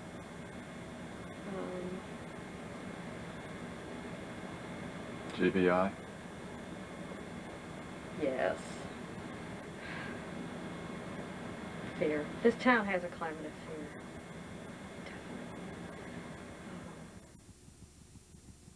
Fear. Fear of the authorities was a topic that came up again and again in the making of this video. One can argue that there is a chorus of fear among ordinary Valdostans when it comes to matters of pursuing justice. The white community, after the Civil War, was afraid of the African American community. It was afraid of what it called spreading niggerism. It was afraid of what the paper called mongralism. It disturbs me that so many black folk are afraid. You talk to them. When we were, during the election, when we were out there working and holding up signs, I was stunned at the number of blacks who seemed so afraid to even look at the signs. When we were displaying the pictures of Willie James Williams, they were almost, I don't know, they were just scared to look at it. Somebody has to speak up for the people that can't speak for themselves because they're afraid, you know. And I'm saying that being in the jury room and looking back and you saw the sheriff standing at the door, you know, that's supposed to be intimidation. Have you ever spoken to Jeremiah, the man in the car with him, about the events that happened that night? Yes. The same day that it happened, I went over there and I spoke with him, and he tells me that he didn't see anything. You know, he don't know what happened. I think he's just afraid to talk. Why do the white majority, powerful white people not participate in this? There is little advantage economically, politically, or personally for people to stand up and not go along with the way things are run. There's no advantage. In fact, there's tremendous disenfranchisement that comes with people who will take a stand. And just let me say something about the preachers. In my opinion, you have the preachers are a lot of hypocrites. You know, can hide behind what they call the cloak of Christianity, but these folk care nothing about what's right. They only care about what's expedient, meaning they will do only that which is pragmatic. To get along means to keep quiet, to remain silent. They are fearful, like you said, where again, they are afraid that if they get off their knees and start praying and stand up, someone may see them doing the right thing. That's what they're afraid of. They're afraid of doing the right thing. If you can control who gets the jobs, it's a hell of an economic factor, because government is probably the biggest employer in this area, or in a lot of areas. And if you can hire people and give them good jobs, even the guards out at the Lowndes County Prison, that's a pretty good job. And when you start firing 16 black guards, it's an impact on the black community. Most of the people, like you say, like I say, they still living like they scared of, oh, if I go out and march, such and such gonna happen to me, I'm gonna lose my job, or oh, I'm gonna make my boss mad, or if I go out and march. I've heard some of them say, you know, Paul, he's got power. He know who's doing and who's not. Oh man, we don't receive threats. We don't receive, we had to change our phone numbers. They gave my mom a hard time on the job, trying to make her quit, everything. You know, it's just so much going on in our community. You know, people don't come around like they used to. I was on the job I was working at Mazda Flood Company, and we was doing the courthouse up here. And there was some electrical work going on, and Ashley Park was the contractor over the electrical part. And he said that he didn't want me at the courthouse. Whether Alma Williams split the movement, or whether through fear or apathy, attendance at People's Tribunal meetings leveled off. Only the truly committed remained. But if it was smaller, it was also more diverse, attracting people of various races and religious backgrounds. To the citizens of Lowndes County from the People's Tribunal. The People's Tribunal, in realizing that we have allowed others to define to the community who they think we are and what they think our agenda is, wishes to state clearly for the record our mission statement, who we really are, and our agenda. Who are we? We are your neighbors from various areas of the county and many walks of life. Business owners, homemakers, teachers, professors, entrepreneurs, employees of various organizations and retired persons, both military and civilian. We are an organization inclusive of all racial groups and religious beliefs. Throughout the fall of 1998, passions continued to intensify in Valdostans, north and south, awaited the coroner's inquest, hoping, if not for vindication, at least for some sort of resolution. The People's Tribunal marched yet again, this time to the Valdosta Chamber of Commerce.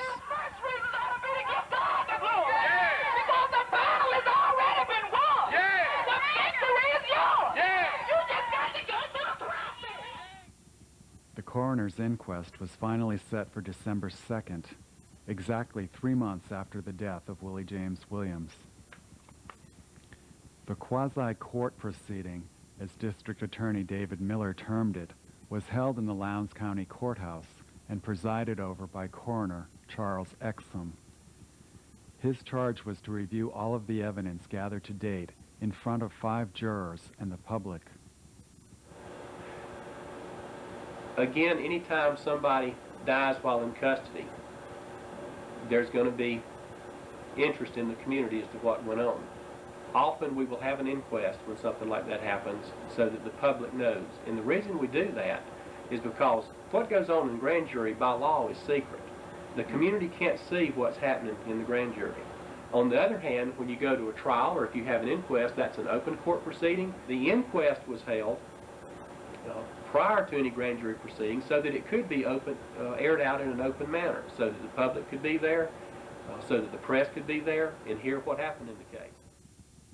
The main courtroom of the Lowndes County Courthouse was filled to capacity. The coroner admonished the crowd to be orderly. The jury had been selected from a grand jury list, a procedure with which some people in town took issue in the aftermath of the inquest. The district attorney later defended the process. I often read people complain and say it's the same people over and over. The current grand jury that we have serving right now, I asked them at the beginning of their service, how many of y'all have ever served on grand jury before? Not a single hand went up. So the concept that it's the same people serving over and over making decisions, that's a misconception. There may be 1 or 2 people who have served on a grand jury before, but you know, it's certainly not the same old crew coming in each year or each term. That's just a fallacy that somebody's wanting to promote. And what are the criteria for being selected in the grand jury? They're supposed to be chosen by the jury commissioners from the most intelligent and upright citizens of the community. Shouldn't every registered voter be on that list? Okay, that's not state law. And just because you're a registered voter doesn't mean that you're the most upright, intelligent people in the community. That's what the state legislature has said you will choose your grand jurors from. The judiciary here, in my opinion, is pathetic. In any event, a jury was seated. It consisted of 3 whites and 2 blacks, with a black alternate. We spoke to 3 of the jurors. Each recalled the anguish of the experience in vivid detail. Juror Delois Bivens. It was an experience that I never thought that I would feel, to see. You know, you hear of injustice, but to see it firsthand and know that things are done wrong when you're a part of it, it just took a toll on me. Stuart Mullis was the jury foreman. To this date, other than the death of some family members, it was the worst experience that I've ever been through, and a hugely learning experience in a lot of ways. I was scared that certainly that we heard all the evidence. I was scared that we as a group, everybody made the right call. Jurors heard testimony from 30 witnesses over 8 hours. The principal witnesses were Sheriff's Deputy Kevin Farmer, the arresting officer, Dr. Jonathan Parrott, the emergency room physician who treated Mr. Williams, GBI agent Russell Mansfield, and Dr. Anthony Clark, the medical examiner who performed the autopsy on the deceased Mr. Williams. It was Dr. Clark who made the pronouncement of homicide as the cause of death 3 months earlier. The first to take the stand, Farmer testified that he first noticed Williams driving erratically on Lee Street. Apparently, Williams was trying to locate a house and having difficulty doing so. Farmer stopped the car. He ordered Williams to get out and asked to see his driver's license. Your license are in Georgia, state of Georgia or Florida? Georgia. Okay. Williams said that he did not have his license on him. Farmer elected to arrest Williams for driving under the influence, driving without a license. driving on the wrong side of the road, and driving without a seat belt. He handcuffed Williams and ordered him into the back of his patrol car. If you don't put that cigarette down, Willie, I'm gonna be forced to put you on the ground, and then we're gonna have to put you in this car. Now you can go the easy way, you can go the hard way, but one way or another, you're going in that back seat now. Willie, get in the car. How's I gonna send you the bullet for an 18-wheeler? Oh. Southbound I-75 for 31 miles. Well, you fixing to add more charges to you if you don't get in that car now. He's doing anything wrong. All right, well, have a seat in that car over there. Williams would not get in. Listen. And what is you doing? You're going to get up and you're going to get in this car. You understand me? Now roll over and get up. Wait. Don't Get up. Get up. Farmer testified that Williams put up a struggle, and at one point he tripped and fell to the pavement. He spun one time and started across the street to go away from him. I was going with him trying to stop him, and he tripped and fell, went down to the ground. This is after I've done told him several times to get in the back seat of the car. Farmer said he helped Williams to his feet and told Williams once again to get in the car. "It's your last chance," he said he warned Williams as he nudged him from behind. Williams managed to elude Farmer and headed back across the street. Farmer grabbed him and said that he applied a pressure point to Williams's wrist in order to subdue him. At that moment, Farmer said he saw his backup unit coming. He said Williams lurched away again, and that's when he took him down hard to the ground. Farmer demonstrated the takedown maneuver in court. Two witnesses, Lowndes County Sheriff's Lieutenant Donald Sermons and GBI agent Russell Mansfield, subsequently testified that the procedure was an appropriate means of subduing recalcitrant suspects. Former Jacksonville police officer Vicki English does not agree. I've been on the streets. I've had to fight people on the streets. There's no excuse for physical force after that point. If the man's in handcuffs, he's reasonably under control. And you have requested backup, as he clearly stated he did in there. All you have to do is stand and wait. Just stand and wait. What should he have done? Where was he going to go? He knew who he was. He's in handcuffs. He knew where he lived. Well, I mean, get in the car, go and arrest him. Take out a warrant the next day. The man's still in handcuffs. It's absurd. Are they that poorly trained in Georgia? In addition to comments about his professional conduct, other observers noted that Deputy Farmer's testimony at the coroner's inquest differed in small but numerous ways from accounts he had given previously. In the incident report that he filed on the night of the arrest, for example, he stated that he placed Williams on the ground while awaiting backup. At the coroner's inquest, however, he testified that he used a pressure point on Williams's wrist to get him to walk back to his car with him. In a third account given by Farmer to the GBI 2 days after the arrest, Farmer said that he took Williams to the ground because he was moving his arms behind his back towards Farmer's gun side and was trying to escape from him. In these revisions, it was apparent to some people who were following the case, members of the People's Tribunal in particular, that Farmer was attempting to, in their words, professionalize his conduct.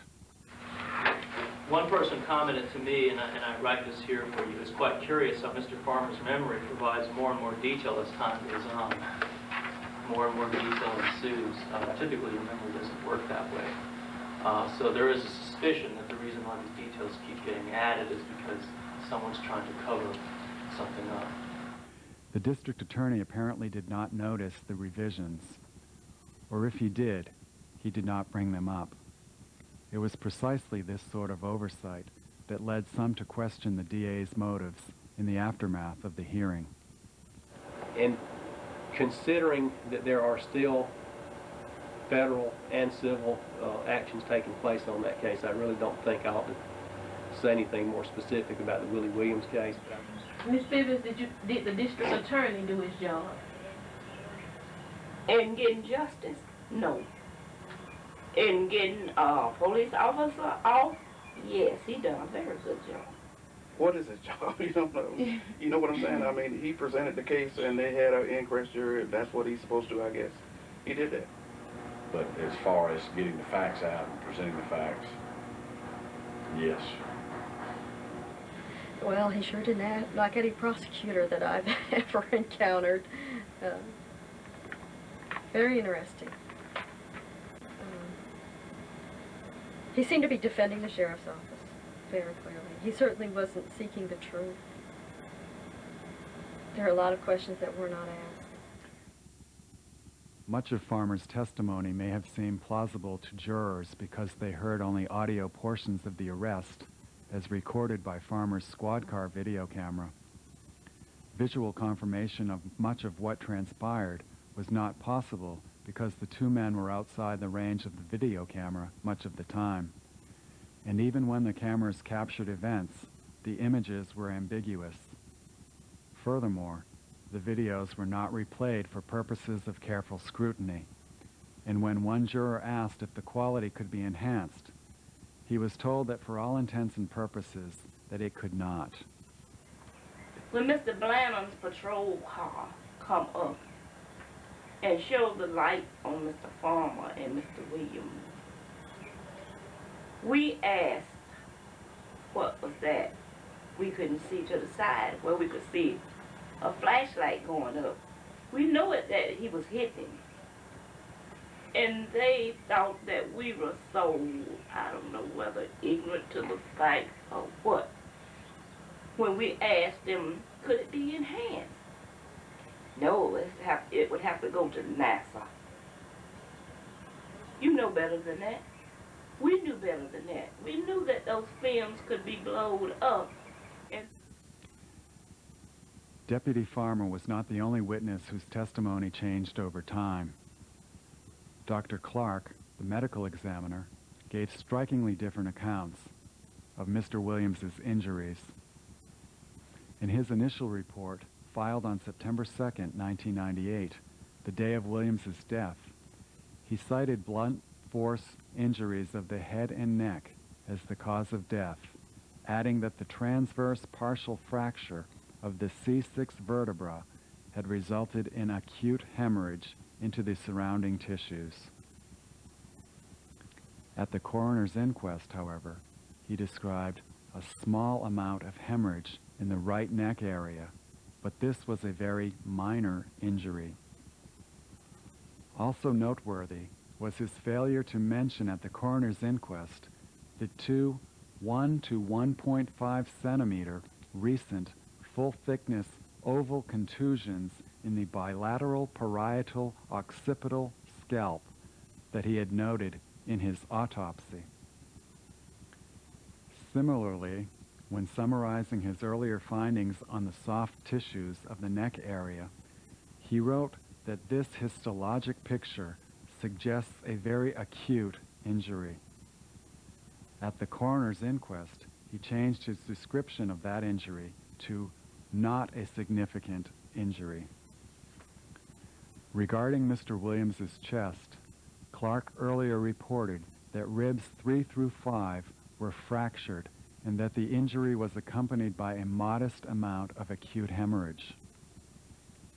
At the coroner's inquest, he testified that these fractures were slightly displaced with very little bleeding into those tissues. He also suggested that the fractures were the results of administering CPR. Why the discrepancy in Dr. Clark's testimony? We contacted him to see if we could find out. He wrote us back accusing us of bias and sensationalism while declining to become involved in our project. We persisted in our attempt to clarify his key testimony, pleading with him to tell us how we had it wrong and urging him to set the record straight. We received no response. Predictably, Many in the community believed that Clark was simply covering up. They went back again and again to the cronyism in Lowndes County that allegedly links the sheriff to the district attorney, a city councilman, a local businessman, 2 superior court judges, one with a brother who manages a bank and doubles as the sheriff's campaign manager, and the local newspaper. Charles Moore reports for the Lake Park Post. Sheriff is the most powerful person in this country, in this county, I'm sorry. In this county, he has extraordinary power. Judge McLean has a lot of power. He's the chief superior court judge. And that's the district attorney, can indict anyone. So what you literally have is a very tight-knit group of people in the judicial system and the law enforcement system that are protecting one another. The inquest testimony concluded. 30 witnesses had been called. 208 pages of testimony had been taken. The jury began deliberations. By all accounts, they were difficult. Nonetheless, they were quick. After just 1 hour, the jury ruled 3-2, along racial lines, that Willie James Williams's death had been accidental. The decision implied that Williams's death was, in the words of Coroner Charles Exum, unintended, unforeseeable, and unexpected. One of the jurors, a white woman, told the Valdosta Daily Times that a charge of involuntary manslaughter against Deputy Farmer was unwarranted. He was doing his job, she affirmed. Jury foreman Stuart Mullis reached the same conclusion. I have no hesitation with that. The evidence that I heard, if a law enforcement officer in the fulfillment of his normal duties causes an injury that results in the death, you know, if he's doing his normal takedown procedure, that he did right. It's an awful thing to say, but that's the way the law says. Juror Eddie Kuntz, however, disagreed. Williams's death could have been avoided, he said. To me, I thought, to me, that he did cause his injury. I can't say his death, but when I looked at it, I think he caused his injuries, and then everything after that led up to his death. Moreover, in the eyes of Mr. Kuntz, the entire inquest process was a farce, staged only to lend the appearance of due process and the pursuit of justice. So they paraded us in, and there was 3 whites and 3 blacks, and I'm thinking that it was going to be like balance, you know, but once we got in and heard all the evidence and whatever, and then we got back to the jury room, it was like 3 whites and 2 blacks, you know, because they made one of the blacks an alternate. I mean, I went in with the mind that it was going to be different. Kuntz was also upset that Coroner Exum had told the Valdosta Daily Times that the jury's decision had been unanimous. Once again, the newspaper had helped create the wrong impression in this case. How is it that the critical 3rd juror in that 5-member jury was selected as white and the alternate was chosen to be black? Because it came down to racial mathematics. Ordinarily, the code says that the sheriff shall draw the jurors. In that case, we didn't think that would be appropriate, where the person dies in the sheriff's custody. So the coroner and the foreman of the previous grand jury, because you draw them from the previous grand jury, they made the selection of those jurors. Juror Delois Bivens. What I didn't like about the jurors called for the inquest, it was 6 people called. They knew 5 of them was going to serve. It was set at 3-2. Now that really upset me. And so I told them, no, I don't think that we should go with doing your job. That it should be involuntary manslaughter or manslaughter. True, We jurors did get ugly. We tried not to, but we did get ugly with each other. Surely enough, it come down to, I said, well, a black and white. I said, I hope that it wouldn't have to come to this, but is this a black and white issue? And the lady said, well, you're saying that Mr. Farmer did it because he's white, and we're saying that Mr. Farmer did his job. I said, oh, in other words, because Mr. Farmer, if had he been a black policeman, where you felt like he was doing his job, well, you know, it was silent then. And it just went on and on and on. Where it got to the point where we were like trying to convince them. You know, the two black jurors, the two, you know, me and the lady that was on the jury, was all trying to convince them, did you see it?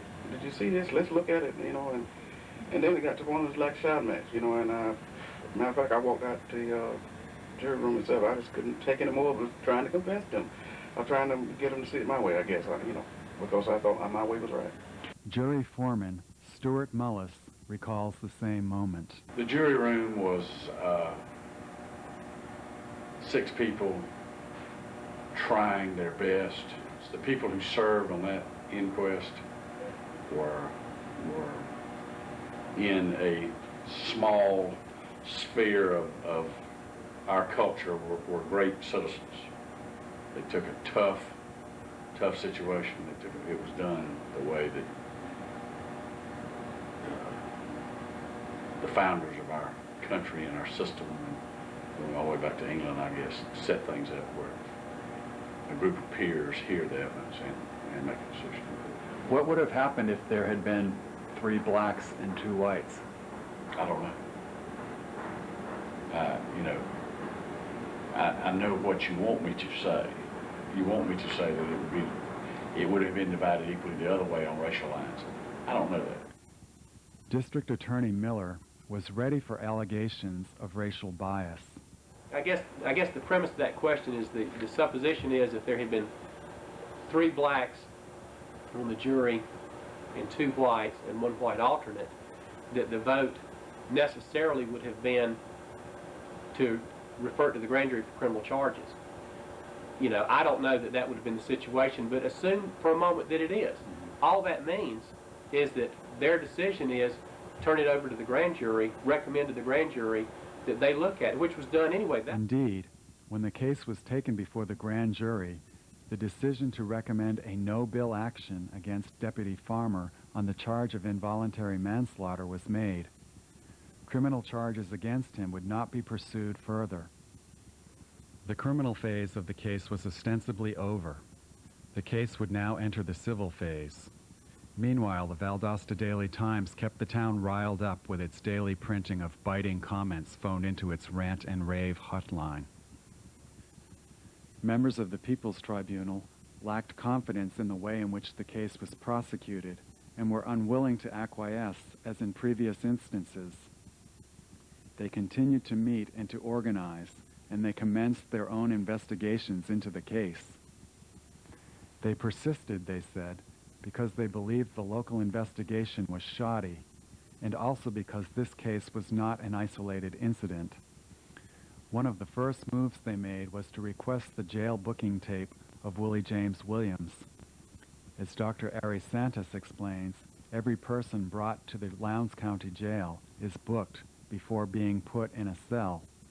There is a video room in the receiving area, video camera in the receiving area, which records the booking of everyone brought to the jail. The camera runs 24 hours a day, 7 days a week, 365 days a year. Sheriff Falk himself has boasted this fact to at least one organization, I believe it was the Kiwanis Club, during a tour of the jail. It should seem strange at the very least that this particular period of time is the one during which the taping process broke down. It is also strange that Falk has said that anyone who fails to do his or her task of keeping the tape would be fired if they did not perform the task. Yet no one, I believe, has even reprimanded.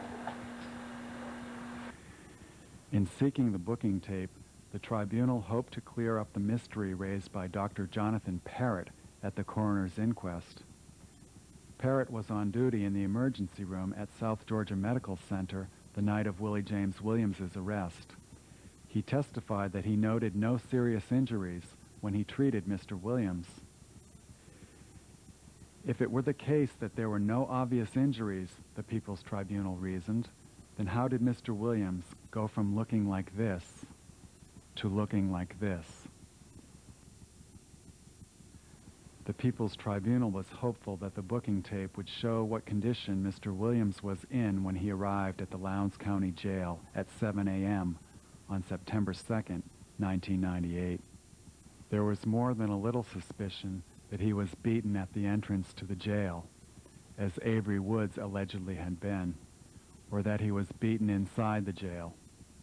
Surely the booking tape would furnish some answers.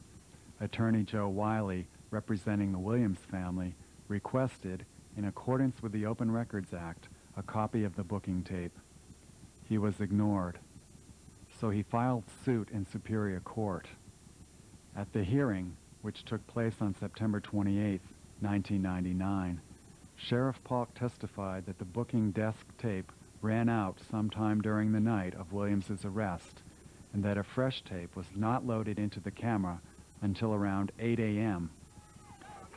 This, despite his prior boast before the Kiwanis Club that the camera runs 24 hours a day, 7 days a week, 365 days a year. The judge in the case, Frank Horkin, ruled that Mr. Wiley would have to prove the existence of the booking tape before the court would order that it be turned over. As it began to amass new evidence, the People's Tribunal began holding public meetings to inform concerned citizens what it had discovered. It got the Williams arrest videos enhanced and put together an exhibit, which it began presenting to various groups in town. Through the fall of 1999 and the winter of 2000, the People's Tribunal presented its evidence to the Valdosta City Council, the Lowndes County Commission, the Valdosta Area Ministerial Alliance, U.S. Congressman Sanford Bishop, the U.S. Attorney for the Middle District of Georgia, and the Lowndes County Sheriff's Advisory Committee. The latter group, the brainchild of church ministers and members of Valdosta Project Change, was constituted in the aftermath of the death of Willie James Williams in February of 1999. It viewed the video presentation on January 13, 2000, and less than a month later, its chairman, Reverend George Bennett, wrote Sheriff Polk the following letter. I believe that Willie James Williams was killed in the custody of the Lowndes County Sheriff's Department, and therefore his death occurred somehow at the hands of employees of the Sheriff's Department. And I cannot say personally that I'm convinced that it occurred at the hand of the officer that arrested him. I think personally it occurred in some other way, probably in the jail. On December 14, 1999, word came from the U.S. Attorney's Office in Macon that criminal proceedings were not to be closed. Deputy Farmer sued editor Al Parsons on February 11, 2000. The People's Tribunal remembered Willie James Williams at Valdosta's Martin Luther King Memorial on April 8, 2000. On August 28, 2000, Attorney Joe Wiley filed suit on behalf of Avery Woods. The suit accused the Lowndes County Sheriff's Office of unreasonable search and seizure, excessive force, denial of medical treatment, false imprisonment, and malicious prosecution. Sheriff Polk won the primary election on July 18, 2000. He was quoted in the Valdosta Daily Times as saying that the vote was vindication for Kevin Farmer. Later that month, he gave members of the Lowndes County Grand Jury their annual tour of the jail, as is required. Jurors did not speak with any prisoners, nor did they get to visit the infamous old stockade portion of the jail. Instead, they toured one of the newer prison pods. They admitted to the Valdosta Daily Times that they did not know what to look for. Nonetheless, they gave the jail their stamp of approval. On September 5, 2000, 2 years after the death of Willie James Williams, Attorney Joe Wiley filed a $12 million wrongful death civil suit on behalf of the Williams family. Named as defendants were Sheriff Ashley Polk and Deputy Kevin Farmer. So although the venue has changed, from the streets to the courts, the struggle over the meaning of Willie James Williams' death continues.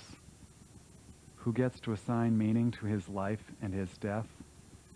The answer to that question still turns on the question of who killed Willie James Williams. Mr. Morris, who killed Willie James Williams? The lifestyle of all of us killed Mr. Willie James Williams. The lifestyle that requires us to have law enforcement, that requires law enforcement to be trained in a certain way, because if they're not trained in a certain way, they'll be sued. And a lifestyle that allows,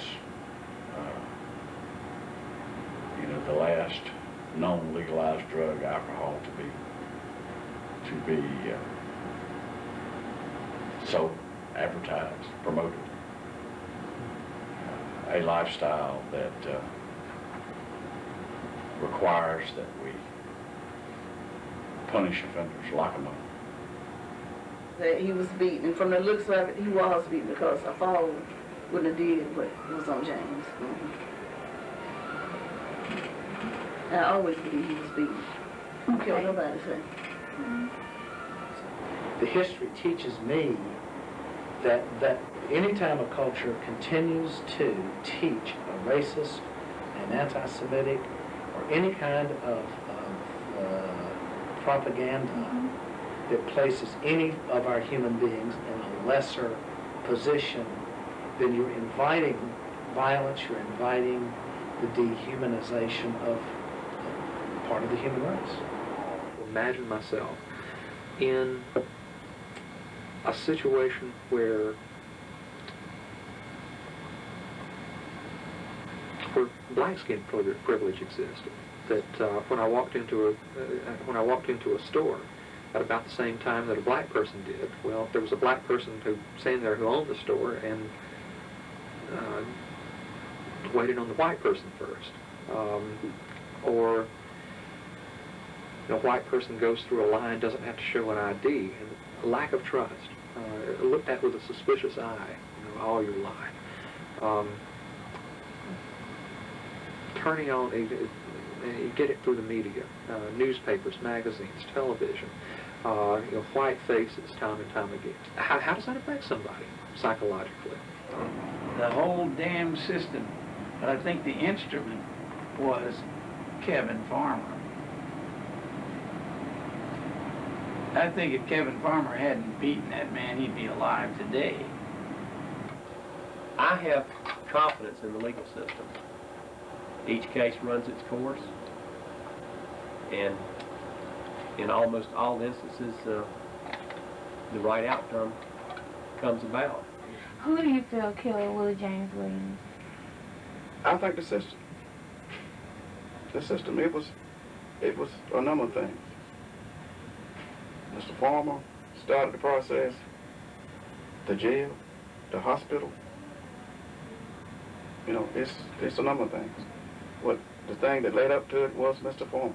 They started the process from there to the emergency room, from the emergency room to the jail, from the jail, wherever. It's a whole bunch of checks and balances that should have been checked. It wasn't checked because he was, a drunk or drinking. But he's a human being. Who killed Willie James Williams? Kevin Farmer killed him. Maybe it didn't start out as intention to hurt Willie James Williams, but that's the way it ended up. Whether it was intentionally or as they say, involuntary or what, it ended up that Mr. Williams died as a result of what Kevin Farmer did to him. Right or wrong, that he's dead on account of Kevin Farmer. So we got our job to do. It doesn't say whether you arrest rich, poor, white, black, you know, whatever. It says enforce the law. And Last question, Vicki. Who killed Willie James Williams? I could easily say a racist society killed Willie James Williams, but his cause of death was blunt force trauma. That only came from one place, and that was the night of his arrest. But the person that struck the blow killed him. That's just simple law. Do you have a theory about how Mr. Willie James Williams died? Yes, ma'am, I do. Okay. I feel that he was beaten. And they did it. They beat that damn man. And everybody, I don't want to talk about that. I don't even want to talk about that. They had to be. I get offended about that. I don't want to talk about that. Look I at get real upset about that. the pictures that they take you, the mugshot they take you when you first come in. You can look at him and tell they beat the hell out of him. They beat If he looked like that when he came in, they beat his ass before he got in there. And ain't no telling what they did to him when they got him in there. The people that are responsible for Willie James Williams' death are those who don't want the truth to come forward. Those who would turn their backs on the truth, and those who would close their eyes to the facts, in this case, are the ones responsible for killing Willie James Williams. Because as those who actually killed him in the jail will do it again, will always be exonerated as long as those are responsible don't hold them accountable. We have to fight, although